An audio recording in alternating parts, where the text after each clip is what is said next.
Hallelujah somebody. Bí gbogbo wa ṣe jókòó yìí tó tákọ pé olùṣọ́ Ọlọ́run ẹ̀kọ́ fáwọn àgbà yìí gbọ́ ká ló mọ́lẹ̀ babaláwo. Amen. Ká ló mọ́lẹ̀ oníṣègùn. Amen. Ká ló mọ́lẹ̀ pásọ̀ tó gbóná bí. Amen. Ká ló mọ́lẹ̀ aláàfáà tó wà òkè. Amen. Orí òkè tó gbóná jù wípé tí bá lọ bẹ̀ fún dídí ọ̀sẹ̀ kan mo nígbàgbọ́ pé tí bá yíra lọ tí mo yíra bọ̀ Ọlọ́run gbọ́dọ̀ dá mi lóhùn. Ká ní òun ṣòwò Ọlọ́run tó ń sìn. Amen. Bó o bá mọ Ọlọ́run tó ń sìn kò sí àdúrà tó lọ gbà lórí òkè tí ò sí ibi. Hallelujah somebody. Etí òkúta sọ bá ń lọ tó wọn bá gbọ́ kò sókun bì. Amen.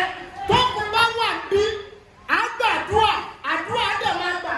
Bẹ́ẹ̀ gẹ́gẹ́ lọ tí omi táwọn sẹ̀rẹ̀ péjọ sí kì í ṣe bẹ́ẹ̀ gbọ́ ohun kan tí mo lọ ní àkíyèsí wípé kò sọ tó bá béèrè létí odò tí ò ní ṣe. Hallelujah somebody. Kí ló dé dàgbà aláàmú?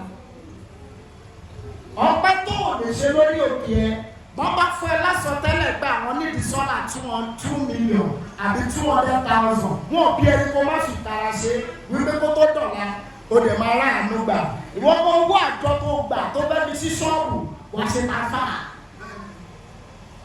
Hallelujah somebody. Somo Olorun bó ń sìn.